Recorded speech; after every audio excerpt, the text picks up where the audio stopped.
Buenos días, buenas tardes, buenas noches a todos los que nos están viendo desde el Decodificador. Estamos en una nueva semana, un nuevo capítulo que estamos sacando después de lo que ha sido una semana realmente intensa en Venezuela, si es que no hay semanas intensas en Venezuela.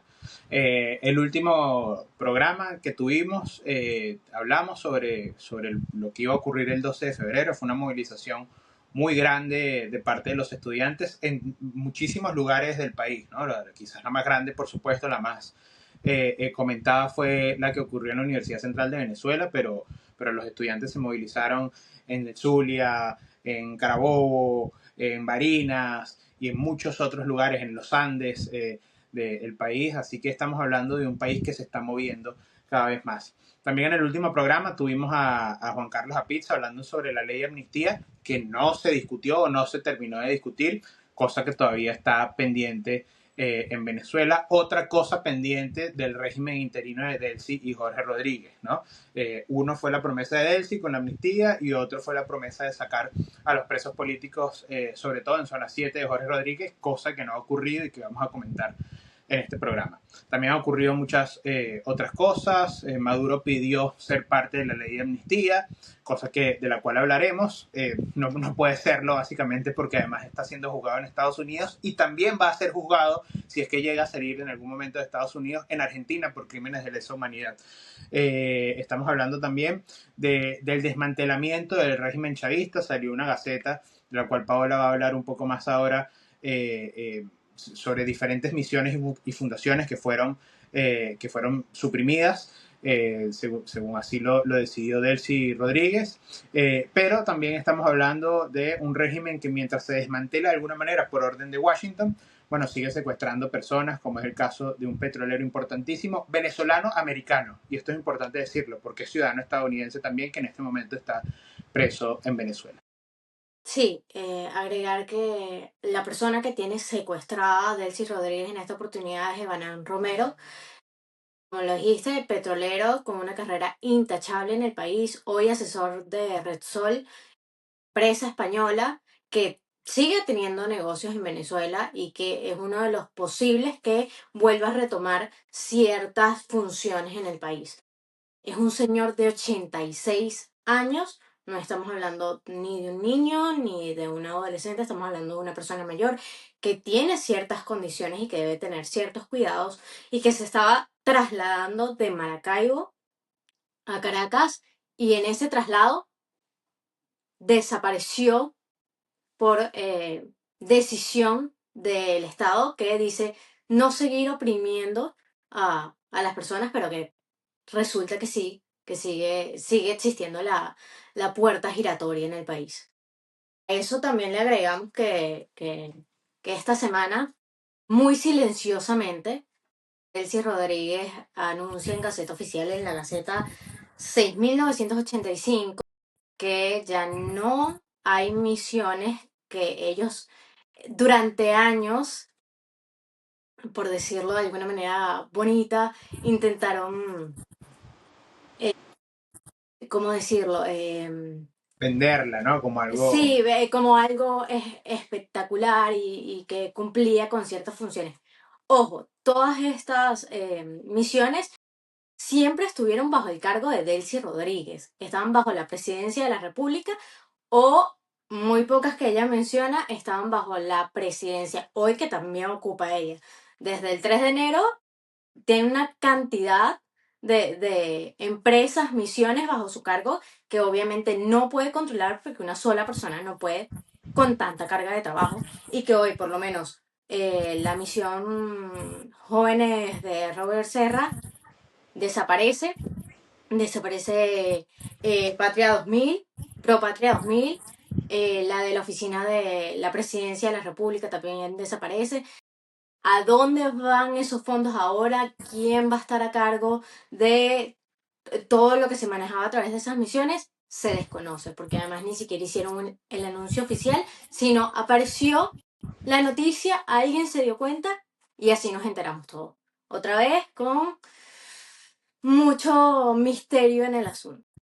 Claro, porque además no quieren darle demasiada difusión a este tipo de noticias para la interna del chavismo, ¿no? Es una gaceta que apareció, además, si bien tiene firma de hace varios días, apareció justo antes de Carnaval, ¿no? Porque además, a ver, para repasar, esta es la reorganización del Ministerio del Despacho de la Presidencia, sí está firmada en la Gaceta, y lo que suprime es la misión Jóvenes de la Patria Robert Serra, como ya dijo Paola, la Oficina Presidencial de Planes y Proyectos Especiales, la Fundación Pro Patria 2000, que es una de las fundaciones donde más se robó en el chavismo, el Movimiento Bolivariano Revolucionario de la Reserva Activa General en Jefe Félix Antonio Velázquez, el nombre era más grande que lo que Un hacía en realidad. trabalengua. Sí, la Fundación José Félix Rivas y el más importante, a mi modo de ver, en cuanto a lo que se refiere a la estructura represiva, que es el Centro Estratégico de Seguridad y Protección de la Patria, que es el CESPA.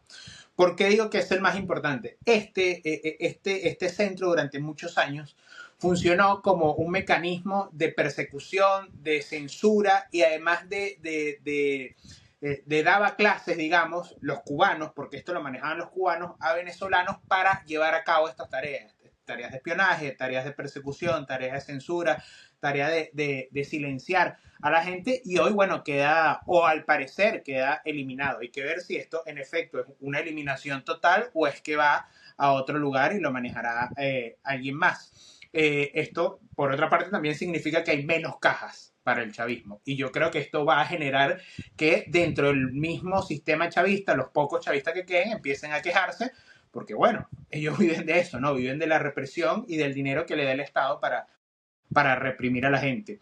Y hablando de represión, y es lo que vamos a tratar en unos minutos con Marta Tineo, defensora de derechos humanos, es lo que está ocurriendo en este momento en Zona 7, que me parece que hay que ponerle el acento, ¿no? Hay que poner el acento en todos los centros de tortura que hay en Venezuela.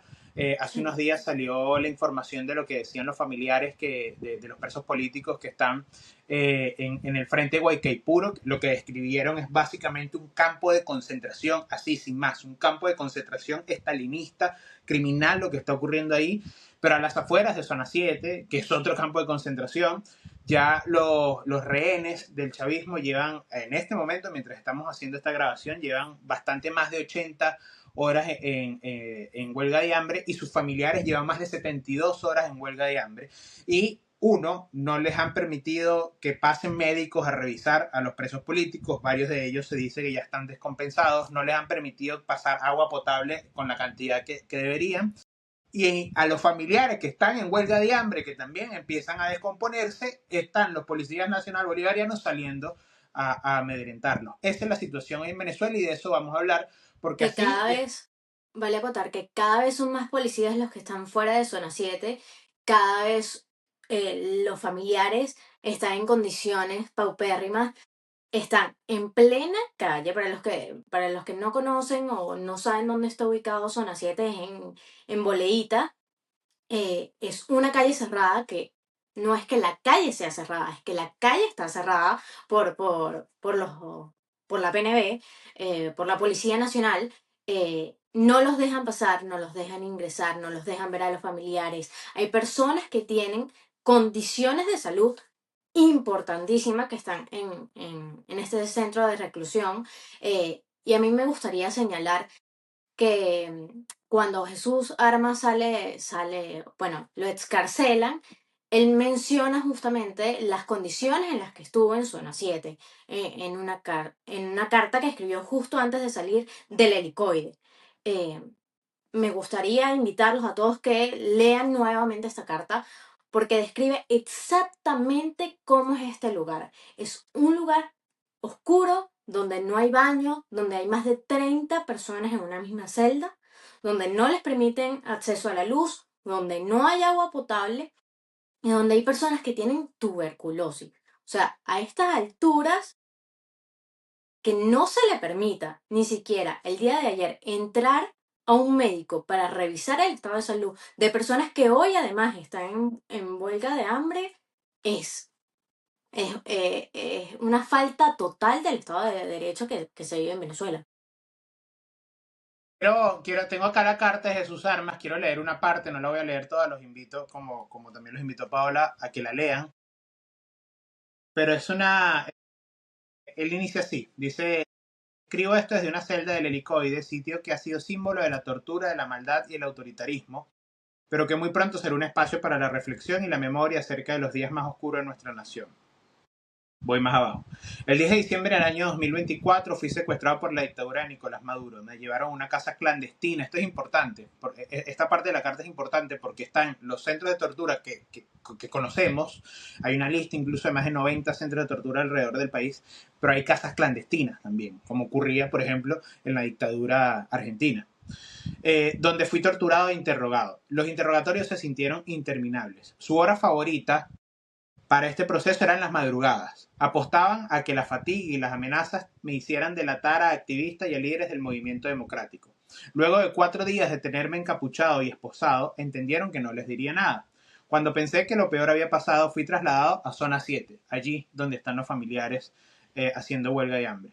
Ahí me tocó compartir celda con 37 presos en condiciones de total hacinamiento. Es increíble recordar que tantas personas podían estar en un espacio tan pequeño. En la celda no había baño. Había una esquina de la celda destinada a funcionar como uno. Se usaban bolsas para poder colectar y desechar los excrementos. Las ratas eran parte del espacio. Caminaban libremente entre los prisioneros. Entre los detenidos habían pacientes de tuberculosis sin atención médica.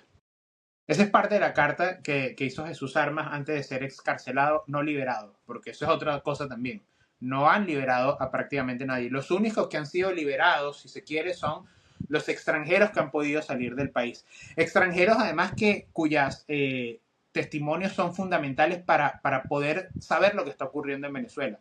Ya ha hablado un peruano, ya ha hablado un francés, ya han hablado los italianos. Bueno, No casualmente.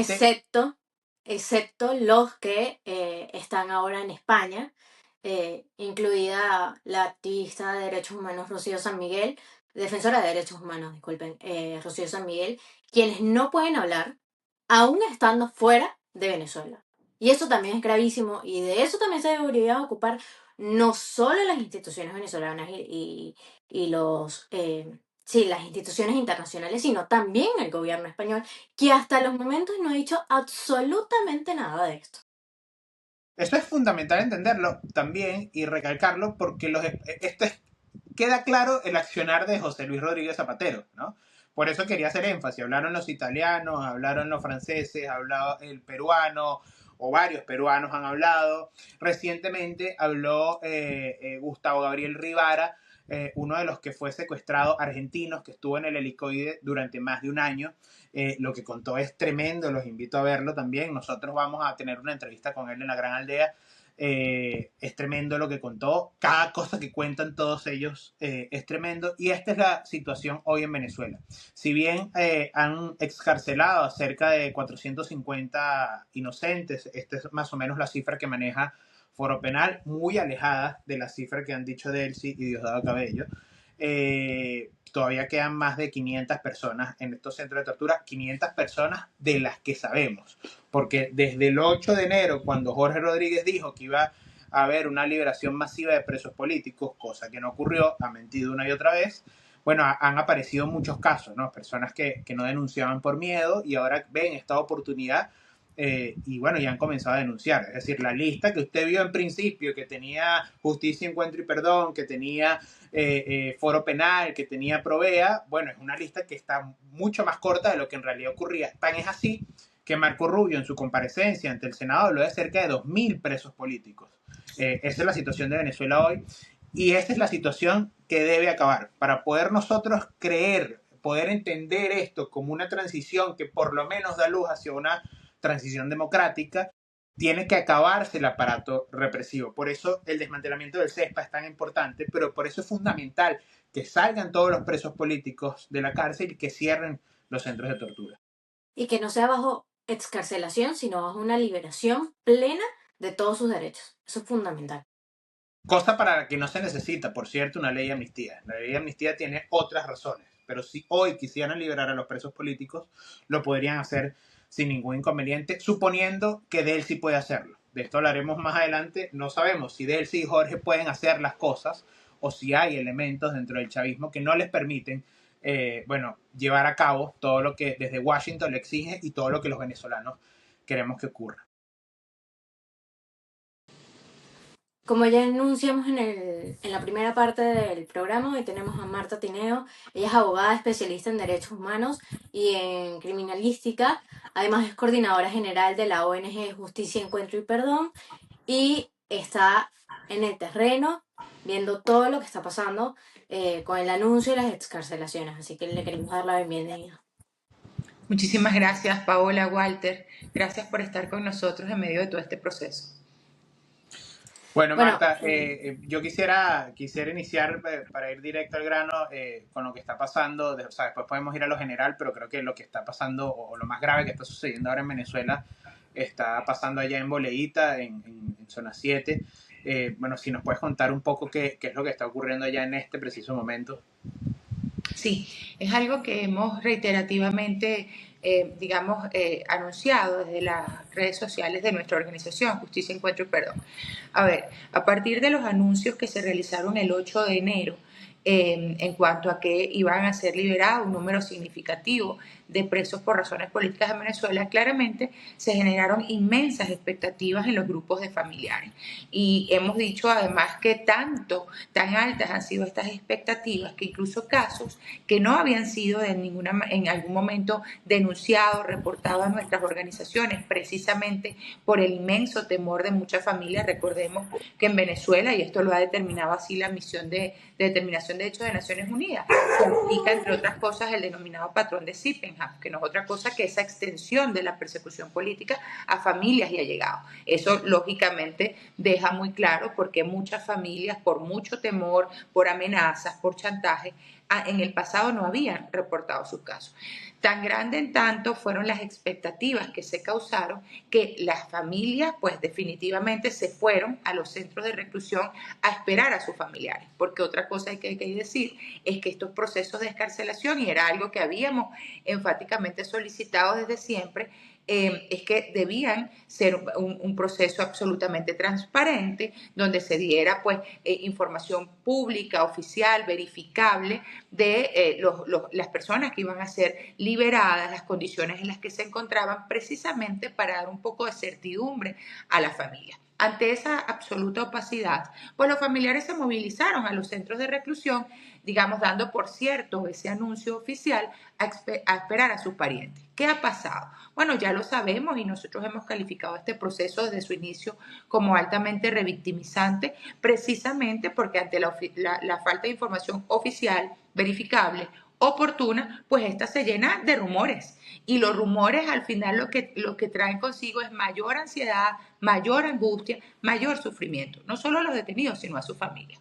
Las familias ya tienen más de un mes, que no es poca cosa decir, más de un mes en las afueras de los centros de reclusión.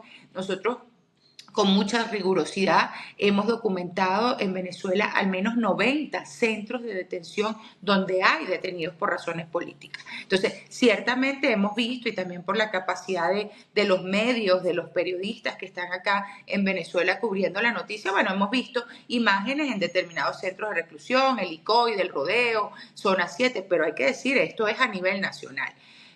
Bueno, los familiares han estado allí por más de un mes esperando reencontrarse con sus familias, el proceso se detiene, se reactiva, de nuevo esto lo que genera es más sufrimiento en las familias y específicamente en zona 7, ¿qué ha pasado? Estos familiares empezaron a ver que en otros centros de reclusión estaban saliendo algunas personas y en zona 7 o de zona 7 no salía nadie. Pues empezaron, digamos, a denunciar muy fuertemente la situación al punto que se llegó incluso a la presencia del presidente de la Asamblea Nacional, quien fue este que hacía los anuncios el 8 de enero en cuanto a la liberación de un número importante de presos políticos, se hizo presente hace unas semanas. Y en el marco del anuncio de la presentación de una ley, de un proyecto de ley de amnistía, que sería, ya también se anunció así, pues una amnistía general y que todos los presos políticos iban a salir, luego se acercó a ese lugar, ratificó esas promesas a los familiares que allí se encontraban y bueno, claramente tras, digamos, el incentivo de estas enormes expectativas, y en la práctica, pues lamentablemente, promesas o anuncios que han sido defraudados, Bueno, los familiares ya desesperados y los propios detenidos decidieron iniciar una huelga de hambre, lo cual evidentemente nos tiene enormemente preocupados porque estamos hablando de que la vida de esas personas ya estaba, hay que decirlo, ya estaba muy comprometida, su integridad, su vida, sus condiciones de salud, pero evidentemente ante una acción tan extrema como una huelga de hambre, por supuesto que estamos inmensamente preocupados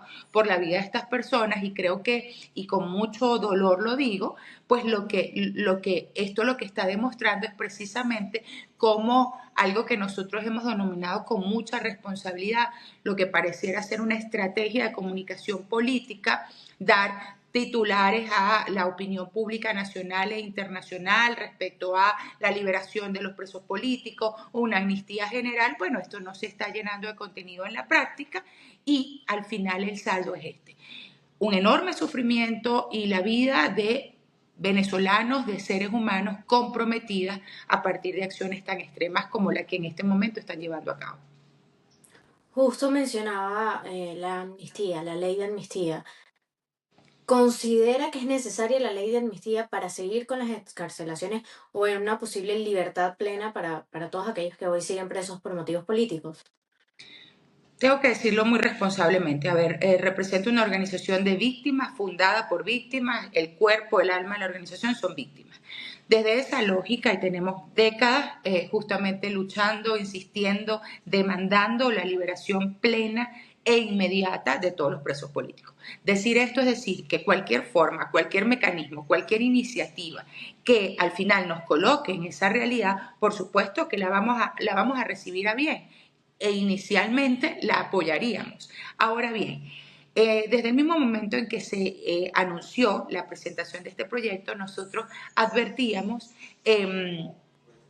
preocupaciones. Y lo advertíamos porque lamentablemente ya en el pasado hemos visto lo que acabo de referir, estos anuncios que parecieran más ser una especie de estrategia de comunicación política que una genuina, verdadera, sincera disposición para resolver la situación de los cientos de presos políticos en Venezuela. Entonces, ¿qué pasa con el tema de la ley de amnistía? Una ley de amnistía siempre puede ser inmensamente útil para definitivamente sellar un conflicto tan profundo, tan extenso como el venezolano, asegurar que esas miles de causas que se mantienen abiertas y en tanto personas judicializadas por hechos que no cometieron por razones políticas, por razones de persecución política, puedan finalmente recuperar su libertad plena.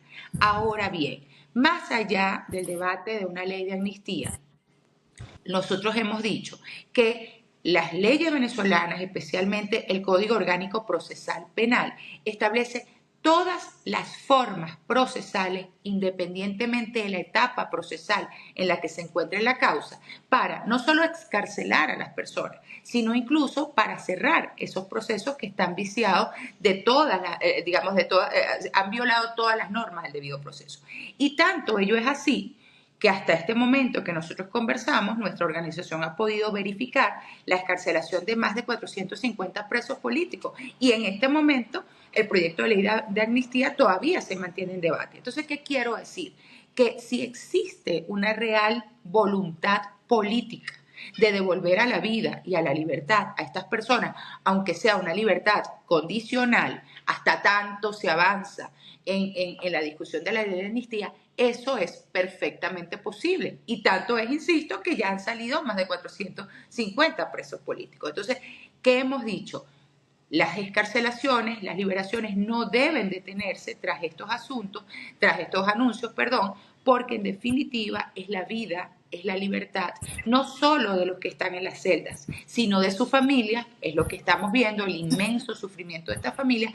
Esto se puede detener inmediatamente si hay una verdadera voluntad política de resolver esta crisis. El avance de la ley de amnistía es otra cosa. Nosotros tenemos muy serias observaciones al proyecto que está en discusión, pero insisto, más allá de si avanza o no, de si es promulgado o no, de si es mejorado o no, lo cierto es que la vida de estas personas no puede seguir esperando.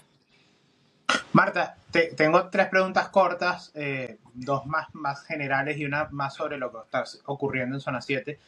La primera es Justicia, Encuentro y Perdón. Tiene en su lista más de 450 excarcelaciones. ¿Cuántos, según su lista, también quedan todavía en centros de detención venezolana?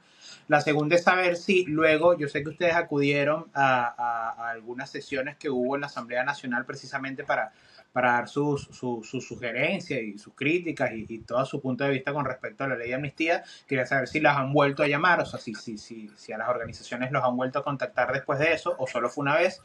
Y tres, bueno, que nos digas, en este momento estamos hablando de que hay, si no estoy mal, más de 80 horas de huelga de hambre llevan los presos políticos en Zona 7, más de 72 horas llevan los familiares allá afuera. ¿Cuál es la situación real de allí? Porque vi que, por ejemplo, no dejaron pasar a un médico, entendiendo que además hay presos políticos que se han descompensado, o si por lo menos eso se ha logrado solucionar de alguna manera. En cuanto al registro de presos políticos, tal cual. Si bien hemos logrado verificar la excarcelación de 450 a 455 presos políticos desde el 8 de enero y hasta la presente fecha, justamente nuestra organización mantiene un registro de más de 840 presos políticos todavía en Venezuela. Y eso es precisamente como les decía, porque al tiempo que estamos verificando excarcelaciones, estamos recibiendo y verificando casos de los que no teníamos información. Esto lo que da cuenta es de la dimensión, digamos, de la magnitud que ha tenido la persecución política en Venezuela y cómo hay una inmensa cantidad de casos que incluso se mantenían silenciados. En cuanto a nuestra participación en la sesión de la Asamblea Nacional, efectivamente nosotros participamos en la sesión convocada el pasado martes, acompañando a grupos de familiares precisamente de presos políticos. Esa ha sido nuestra única participación en este debate, no hemos tenido ninguna otra invitación. Así que bueno, hasta ese momento nosotros tuvimos esa participación. Y finalmente, en cuanto a cómo se encuentran estas personas, bueno, ya decía al inicio, estamos muy preocupados porque no tenemos información efectivamente de que hayan podido ingresar médicos a la sede de este centro de reclusión a revisar y digamos a estabilizar las condiciones de las personas. No tenemos esa información. Hasta el día de ayer nos habían dicho precisamente que había sido negada el acceso a algunos médicos, pero bueno, hasta ahora no tengo información en ese sentido. En cuanto a los familiares, efectivamente ya también son unas cuantas horas, hemos estado en comunicación con ellos, sabemos que han habido ya algunas descompensaciones. De hecho, alguna persona ya tuvo que retirarse de la huelga precisamente porque se descompensó. Entonces, bueno, la verdad es que esto es un riesgo enorme. Estamos verdaderamente preocupados por la vida de estas personas, de los que están adentro, de los que están afuera, y creo que esto nos permite una vez más hacer un llamado enfático, contundente a las autoridades venezolanas en cuanto a que es la vida de cientos de personas que está comprometida, no solo los que están en huelga de hambre, porque hay que decir, nosotros tenemos un registro a partir de una documentación muy rigurosa que hicimos y ahorita más de 50 personas gravemente enfermas, me refiero a personas incluso con cáncer en etapa terminal y otro tipo de patologías graves, se mantienen detenidas. Entonces, son las que están en huelga de hambre, son los enfermos graves, es la adolescente Samantha que sigue detenida, son más de 20 adultos mayores, son más de 130 mujeres, es decir, la situación de vulnerabilidad realmente es generalizada para todos quienes están en prisión. Sí, ya para finalizar, una última pregunta con respecto a si ustedes todavía consideran que en Venezuela existe la puerta giratoria, si este mecanismo que utiliza el gobierno venezolano sigue estando vigente. Bueno, es algo también sobre lo que nos hemos pronunciado, en paralelo a solicitar, a exigir, a exhortar la liberación de todos los presos políticos, hemos insistido también en que debe desarticularse el aparato represivo, porque hasta tanto este aparato represivo se mantenga activo, no solamente, digamos, esa política de persecución por razones políticas, sino todo el andamiaje legislativo que se ha creado precisamente para perseguir y castigar a disidentes reales o así percibidos, el conflicto venezolano, la situación venezolana no va a poder mejorar. En el mejor de los casos, hoy dieran esas órdenes políticas de excarcelar a todos quienes están tras las rejas por persecución política y sin desarticularse el aparato represivo, nada nos asegura que mañana iniciemos un nuevo registro de detenidos por razones políticas. Entonces, por eso es que insistimos en que una cosa va con la otra. De lo contrario, no podemos reconocer ninguna verdadera disposición de superar y de dejar atrás la crisis sostenida de derechos humanos que hemos afrontado en Venezuela en las últimas décadas. Bueno, estuvimos con Marta Tineo, a quien agradecemos muchísimo, bueno, su labor que lleva desde años haciendo, que nos haya acompañado y bueno, los invitamos además a seguirla a ella, a seguir a Justicia, Encuentro y Perdón, que en redes sociales es @JEPBZLA, síganlo para tener información sobre esto. Marta, bueno, cuentas con este espacio y con toda la gran aldea, por supuesto, como siempre, para amplificar lo que está pasando en Venezuela y nuevamente muchas gracias por acompañarnos. Gracias a ustedes por acompañarnos en este proceso y por, más allá del periodismo y la comunicación, convertirse también en unos verdaderos activistas de derechos humanos. Muchísimas gracias. Bueno, amigas y amigos, estuvimos ahora con Marta Tineo. Yo realmente recomiendo que sigan su trayectoria, el trabajo que ella y Justicia Encuentro, perdón, hace. Yo recuerdo, yo la conocí a ella hace unos años y hablé con ella por primera vez ya estando acá en Argentina. Y hay una placa en Medalla Milagrosa, acá en Argentina, fue la primera placa, el primer mural, el primer espacio para la memoria de Venezuela se hizo en Buenos Aires, y esa placa tiene los nombres de los asesinados desde 2014 hasta 2022 en protestas y bueno, lo hicimos con Provea y justamente con Justicia, Encuentro y Perdón. Marta fue fundamental para ello. Sigan su trabajo, también para entender qué es lo que está pasando hoy en los centros de tortura en Venezuela. Aquí estábamos hablando, lo habíamos dicho antes, y lo mencionó también Marta, que este es trabajo que ellos hicieron, de cerca de 90 centros de tortura identificados en Venezuela. Yo solo quiero, no voy a repasar todos, pero quiero así a grosso modo mencionar que eso está repartido así. En Amazonas hay un centro, en Anzoátegui hay un centro, en Apure hay 3 centros de tortura, en Aragua hay 3 también, en Barinas hay 2, en Bolívar hay 8, y esto tiene mucho que ver con el narco minero del Orinoco. En Carabobo hay 10 centros de tortura, en Caracas, en Distrito Capital hay 11, en Guárico hay 7, en Mérida hay 3, en Miranda hay 14, en Nueva Esparta hay 2, en Portuguesa son 7, en Sucre son 2, en Táchira son 6, en Trujillo son 5, en Vargas hay 1, en Yaracuy hay 6 y en el Zulia hay 9 centros de tortura. En todo el país hay centros de tortura que creó el régimen chavista. Lo único que construyeron durante los 27 años fueron centros de tortura. Y eso es precisamente lo que se debe desmantelar ahora para poder nosotros hablar realmente de una transición a la democracia. Ahora no sabemos si el Rodrigato, si Delcy y Jorge no quieren o no pueden hacerlo. Porque el 8 de enero Jorge dijo que iban a liberar una gran cantidad de presos políticos y como dijo Marta, no han liberado ni siquiera la mitad. Después, el 30 de enero, Delcy mencionó la ley de amnistía que hoy, a más de la mitad de febrero, todavía no se ha decretado, y está muy mal escrita además. Hace 2 semanas Jorge fue a hacer un show en Zona 7, ahí donde están los familiares de los presos políticos en huelga de hambre, a decirles que iban a liberarlos a todos en una semana y tampoco ocurrió. Entonces la pregunta que nos tenemos que hacer ahora es, Delcy y Jorge, ¿no quieren o no pueden hacerlo? ¿No quieren o no pueden cumplir con lo que desde Washington les están exigiendo que cumplan? Y desde Venezuela, los venezolanos queremos que ocurra, ¿no? Que es que vayan liberando a los presos políticos y después que se libere, por supuesto, todo el país. Si no quieren hacerlo, pues están incumpliendo. Y si no pueden hacerlo, entonces no tienen el orden y todo administrado como ellos le han sugerido a Washington. Lo cierto es que en esta situación, esto que está ocurriendo hoy en Venezuela no es ni positivo para los venezolanos, ni útil para los venezolanos que queremos democracia, libertad y que queremos que cierren ya todos los centros de tortura, ni tampoco para los posibles inversionistas en Venezuela, porque acaban de secuestrar el viernes pasado a un petrolero venezolano-americano.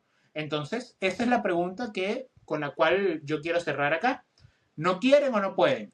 En ambas situaciones, Delcy Rodríguez no es útil entonces para este proceso de transición. Y yo creo que ella lo que tiene que buscar es ser precisamente útil, porque eso es Rodrigato, útil para un proceso de transición, pero no se pueden quedar ahí. Quien es indispensable para esto es el pueblo venezolano y es quienes nosotros decidamos quién nos debe gobernar, y yo creo que el liderazgo del país está bastante claro quién lo tiene. Sí, eso es así. voy a hacer un repaso bastante corto y rápido de lo que nos dijo Marta. Son, como ya mencionabas, 90 centros de detención y de tortura en el país, 155 presos políticos al día de hoy, según Justicia, Encuentro y Perdón, 840 presos que aún, disculpen, eran 455 presos que fueron excarcelados y 840 que aún siguen en centros de detención. Y hay más de 50 personas que tienen alguna patología o alguna enfermedad que están en detención. Y creo que lo más importante y con el mensaje que a mí me gustaría cerrar es que son tantos las secuelas, tanto físicas como psicológicas, que sufren estas personas como sus familias, que es una huella muy, pero muy difícil de curar no solo en este momento, sino a futuro, y que sanarla va a ser un trabajo complicado para todos los venezolanos y que en eso hay que trabajar desde ya. De acuerdo, creo que hay que trabajar ya que todo este momento oscuro, que ha sido el más oscuro de nuestra historia, termine, pero que siempre haya memoria, siempre tiene que haber memoria. Ya, bueno, en nombre de la Gran Aldea, de este podcast, El Decodificador, de Paola y mío, le damos las gracias por acompañarnos una vez más. Suscríbanse al canal de YouTube de la Gran Aldea y síganos también en las redes sociales. Nos vemos la semana que viene.